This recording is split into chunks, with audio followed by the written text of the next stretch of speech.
चलिए दोस्तों, तो इस वीडियो में हम देखते हैं एक्सरसाइज 2.5 का क्वेश्चन नंबर 15। तो इसके दो पार्ट हैं, उन दोनों को बारी बारी से सॉल्व करते हैं। तो सबसे पहला क्वेश्चन है, इस क्वेश्चन को देखते हैं। इसमें पूछा गया है नीचे दिए गए आयतों जिनमें उनके क्षेत्रफल दिए गए हैं में से प्रत्येक की लंबाई और चौड़ाई के लिए संभव व्यंजक दीजिए। तो इसके दो पार्ट दिए हैं, इन दोनों को सॉल्व करते हैं एक एक करके। तो सबसे पहला क्वेश्चन है 25a² माइनस 35a प्लस 12। तो इसको हम देखते हैं। पिछली क्लास में हमने पढ़ा है कि आयत का जो क्षेत्रफल होता है वो होता है लंबाई गुणा चौड़ाई। तो हमें इसमें दो संभव व्यंजक निकालने हैं, लंबाई और चौड़ाई को निकालना है। तो सबसे पहले हम क्या करेंगे, इनके गुणनखंड निकाल लेंगे। तो पिछले क्वेश्चनों में हमने क्या किया था कि 25 और 12 गुणनखंड निकालने के लिए हम क्या करते हैं कि इनिशियल और लास्ट वाला जो नंबर होता है उसको आपस में मल्टीप्लाई कर लेते हैं। तो 25 गुणा 12 कितना हो जाएगा, 300।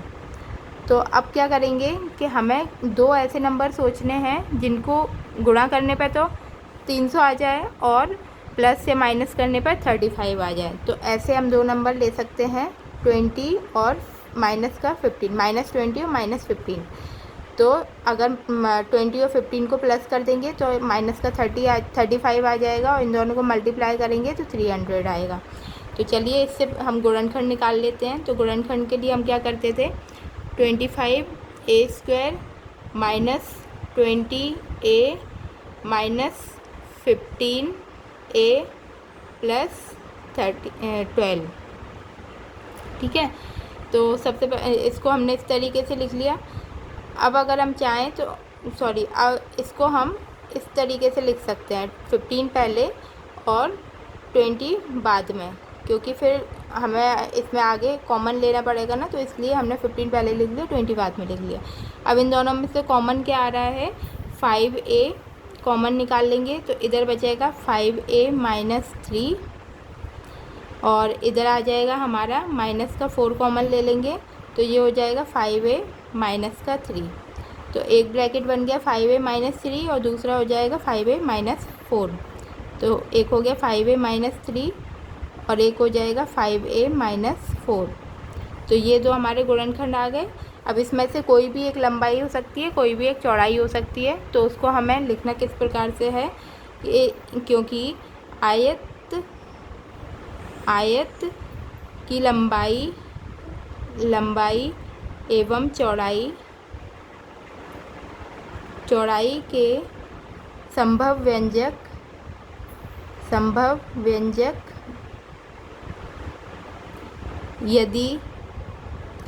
यदि हम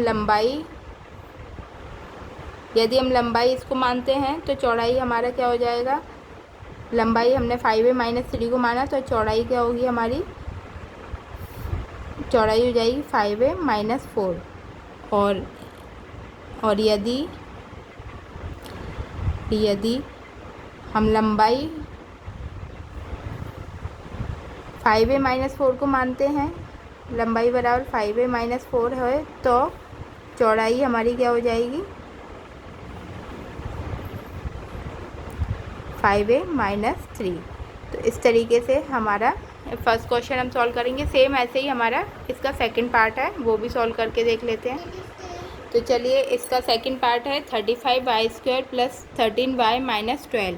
तो इसमें भी हमें लंबाई और चौड़ाई के निकालने हैं।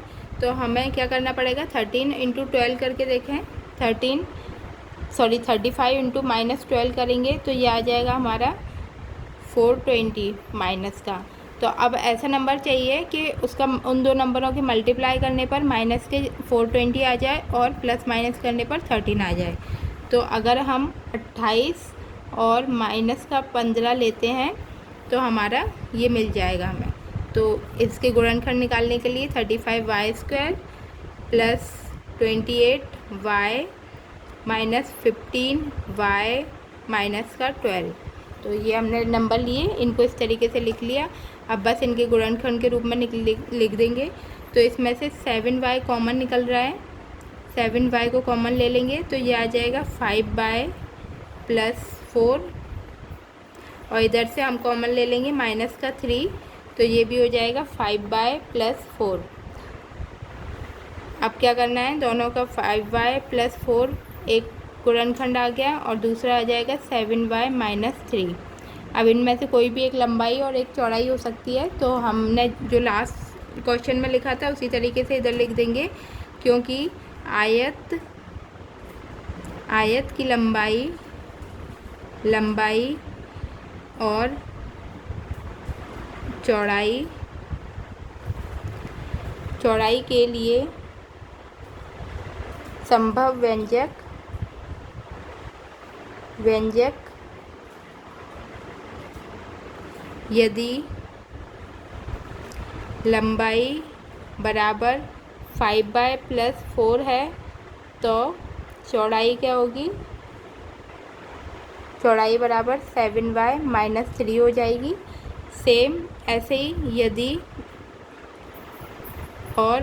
यदि लंबाई हम 7y - 3 मानेंगे तो चौड़ाई हमारी हो जाएगी 5y + 4। तो ये हमारा हो गया क्वेश्चन नंबर 15 पूरा। अब देखते हैं क्वेश्चन नंबर 16। तो क्वेश्चन नंबर 16 का पहला पार्ट है। क्वेश्चन नंबर 16 में पूछा क्या गया है वो देख लेते हैं। तो इसमें है घनाओं क्यूबॉइड जिनके आयतन नीचे दिए गए हैं, विभवाओं के लिए संभव व्यंजक क्या होंगे। तो ये दो पार्ट हैं, इन दोनों को सॉल्व करना है। तो सबसे पहले हम देखते हैं कि जो घनाव होता है, क्यूबॉइड होता है, तो उसका आयतन निकालने के लिए हमें क्या चाहिए, क्या क्या ज़रूरत होती है, लंबाई गुणा चौड़ाई गुणा ऊंचाई, ठीक है, लेंथ, ब्रेड्थ और हाइट। तो इसके लिए हम क्या करेंगे, 3 व्यंजक निकालने पड़ेंगे, इसके 3 व्यंजक आएंगे।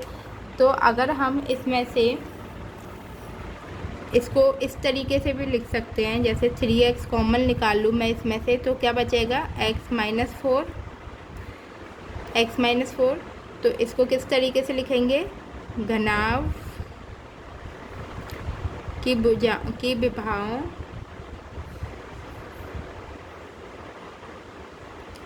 के संभव व्यंजक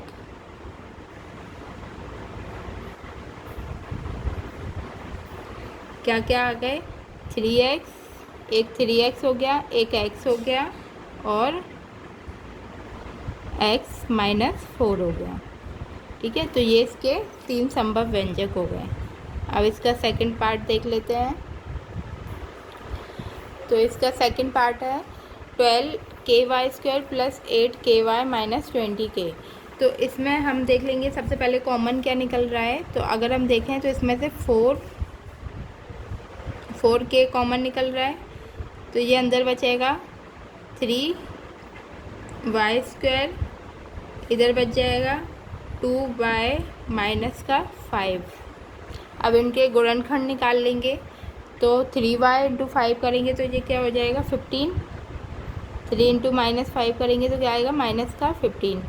अब ऐसा नंबर चाहिए कि प्लस माइनस करने पर 2 आ जाए और मल्टीप्लाई करने पर 15 आ जाए। तो वो नंबर क्या है, 5 और -3। तो 4k अपनी जगह पर, और अंदर इनका गुणनखंड के लिए ये हो जाएगा 3y² + 5y - 3y - 5। तो ये हो जाएगा, इसको y कॉमन निकाल लेंगे तो अंदर बचेगा 3y + 5 और इधर से माइनस का 1 कॉमन आ गया, तो ये भी बचा 3y + 5, 4k as it is. ये 4k अपनी जगह पर, एक ब्रैकेट बन जाएगा 3y + 5 का और दूसरा ब्रैकेट हो जाएगा y - 1 का। तो ये हमारे 3 संभव व्यंजक हो गए 4k। तो इसको इस तरीके से लिख लेंगे, घनाभ की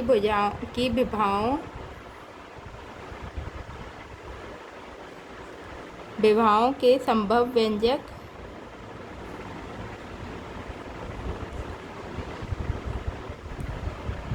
कौन कौन से हैं, 4k, एक हो गया 3y + 5 और दूसरा हो गया y - 1। तो ये इसके 3 संभव व्यंजक हो गए, लेंथ, विड्थ और हाइट। तो इसी के साथ हमारा क्वेश्चन 16 कंप्लीट होता है और ये पूरी एक्सरसाइज भी यहाँ पर ख़त्म होती है। अगले वीडियो में हम मिलते हैं नए चैप्टर के साथ, नए एक्सरसाइज के साथ। जब तक आप मेरी वीडियो देखते रहिए। आप अपने दोस्तों को शेयर भी कर सकते हैं, जिससे उनके लिए भी हेल्पफुल होगी ये वीडियो। और अगर आपको मेरी वीडियो पसंद आ रही है तो आप इसको सब्सक्राइब करें, लाइक करें, और जो भी डाउट है तो कमेंट करके मुझसे पूछ सकते हैं। तब तक के लिए धन्यवाद। अगले वीडियो में मिलते हैं नए चैप्टर के साथ। Thank you.